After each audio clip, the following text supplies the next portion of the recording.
सिख परंपरा से उन सबको एक मंच मिल रहा है। वाल्मीकि समुदाय से जुड़े हुए हों या फिर रैदासी परंपरा से जुड़े हुए संत हों या फिर कबीर पंथ की परंपरा से जुड़े हुए, उनका एक मंच बना विश्व हिंदू परिषद। और उस मंच के माध्यम से जब एक साथ होंकार आगे बढ़ी तो देखते ही देखते 500 वर्षों का इंतजार समाप्त हुआ। अयोध्या में से राम जन्मभूमि पर भगवान राम का भव्य मंदिर का निर्माण का कार्य भी आगे बढ़ा।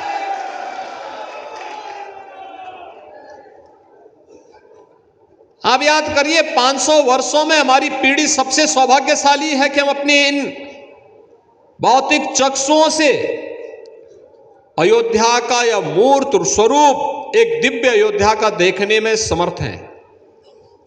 लेकिन हमारी दर्जनों पीढ़ियां ऐसी थीं जिन्होंने अयोध्या को इस रूप में नहीं देख पाए। उनकी इच्छा थी लेकिन वह पूरी नहीं हो पाई। आज हुई है। हम सब जब अयोध्या के दर्शन करते हैं तो अपने पूर्वजों को भी उसके माध्यम से स्मरण करते हैं।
गुरुजन को मैं प्रणाम करते हुए आज मैं उत्तर प्रदेश विश्व हिंदू परिषद के द्वारा हरिद्वार में एक बार और प्रयागराज में आज से 2 बार के कुंभ मेला देखने मिला है।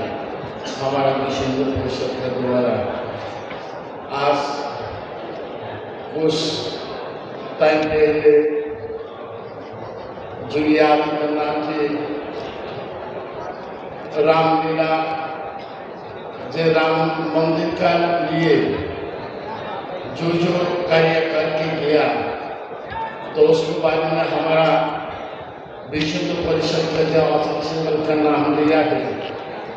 मैं आज मंच में उसका चेहरे मेरे नजर में आ रहा है, अशोक सिंघल जी का, क्योंकि मैं 89 से अशोक सिंघल जी से मिल के जब विश्व हिंदू परिषद का जो कार्य जो देखा है उनके पास, जो विश्व हिंदू परिषद के द्वारा जो भारत का कोने कोने से जो समस्त साधु संतों को एकत्रित किया है, वो ऐसा विश्व हिंदू परिषद का द्वारा ही देख सकता है।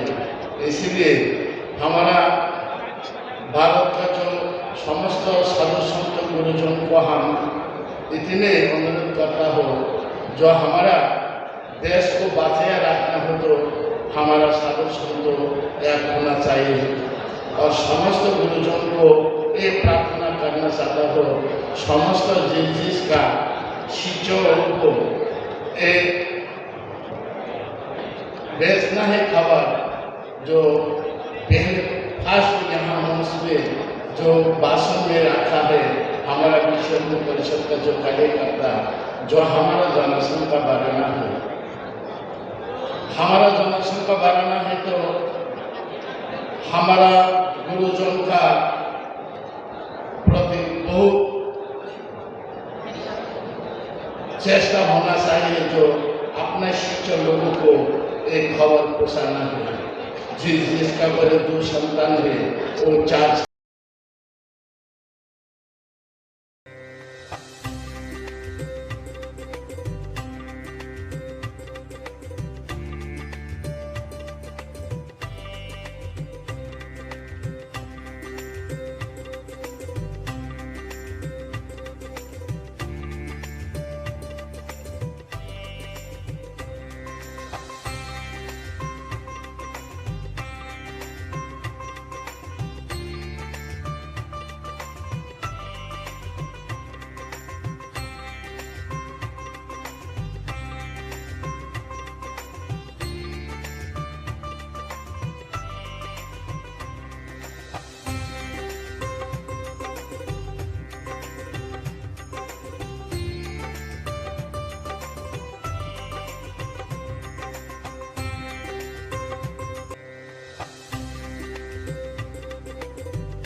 इस नए कुंभ में भव्य और दिव्य कुंभ का दर्शन हो रहा है। आस्था और आधुनिकता एक साथ दिखाई दे रही है। अविरल और निर्मल गंगा के दर्शन हो रहे हैं। ये सब इन पूज्य संतों की साधना का परिणाम है, उनके संकल्प का मूर्त रूप है।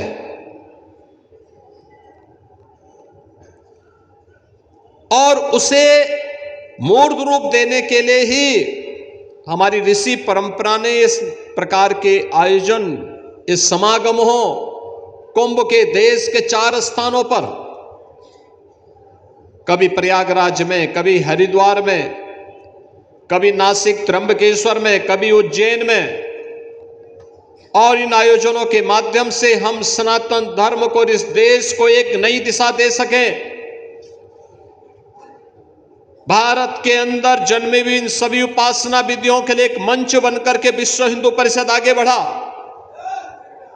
चाहे वह सनातन धर्म की परंपरा से, वैदिक परंपरा से जुड़े हुए संतों की परंपरा हो, या फिर बौद्ध परंपरा से जुड़े हुए हमारे बनते और उनसे जुड़े हुए पूज्य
जगतगुरु रामानुजाचार्य पूज्य स्वामी वासुदेवाचार्य जी महाराज,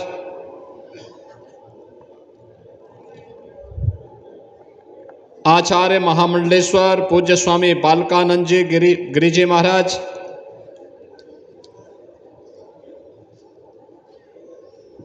पूज्य संतगण, भानुपुरा पीठ के पूज्य शंकराचार्य स्वामी ज्ञानानंद तीर्थ जी महाराज, पूज्य संत स्वामी जितेंद्रानंद जी महाराज,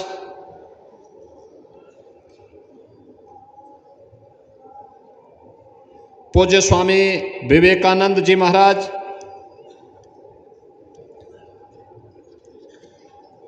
जत्थेदार हरजीत सिंह जी,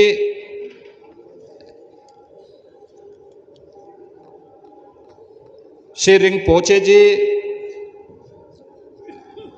मंच पर उपस्थित और देश के अलग अलग क्षेत्रों से यहाँ पर उपस्थित भारत की सनातन परंपरा से जुड़े हुए विभिन्न पंथ और संप्रदायों के हमारे पूज्य आचार्य और पूज्य संतजन,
राम मंदिर के लिए बलिदान दिया, तो उसी रास्ते पे चलते हुए गुरु तेग बहादुर परंपरा को आगे बढ़ाते हुए हम आज सिख और सनातन की जो परंपरा है उसको भारत में नहीं पूरी दुनिया में हम बता रहे हैं कि हम सब एक हैं और एक ही रहेंगे।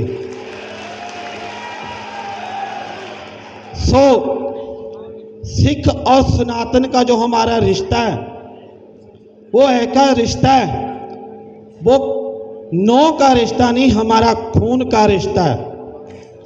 क्योंकि सिख कभी किसी हिंदू को बेटी देने के लिए संकोच नहीं करता, और कोई हिंदू भाई किसी सिख को बेटी देने के लिए संकोच नहीं करता, क्योंकि हमारा बेटी का रोटी का खून का रिश्ता है, जिसके साथ हमारा बेटी का रिश्ता नहीं, उसके साथ हमारा कोई नाता नहीं।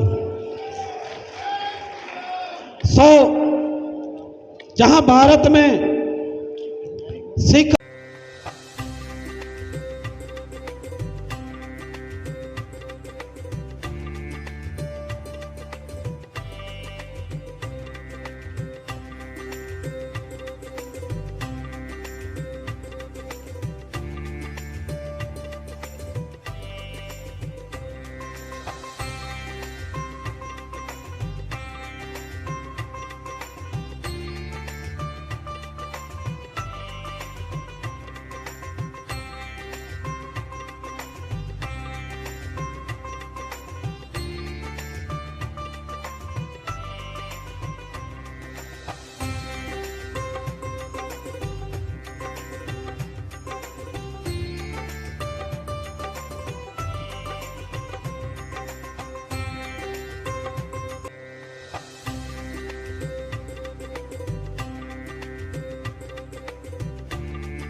विश्व हिंदू परिषद के नेतृत्व में पूज्य संतों ने जो भी संकल्प लिया वह संकल्प मूर्त रूप लिया, और ये हम सब की वर्तमान पीढ़ी का सौभाग्य है कि सरदेव अशोक जी व केंद्र बिंदु थे विश्व हिंदू परिषद के, जिनके नेतृत्व में पूज्य संतों के आशीर्वाद से जो संकल्प पारित होते थे, वे संकल्प एक एक करके आज हम सबको अपनी आंखों से देखने को मिल रहे हैं। गत वर्ष पूरी दुनिया ने देखा है, हर सनातन धर्मावलंबी ने महसूस किया है कि अयोध्या में श्री राम जन्मभूमि पर 500 वर्षों का इंतजार समाप्त हुआ।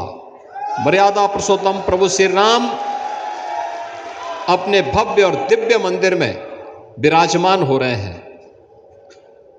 आज आपने देखा होगा कितने लोग अयोध्या जा रहे हैं। मैं एक आंकलन निकाल रहा था, 2016 में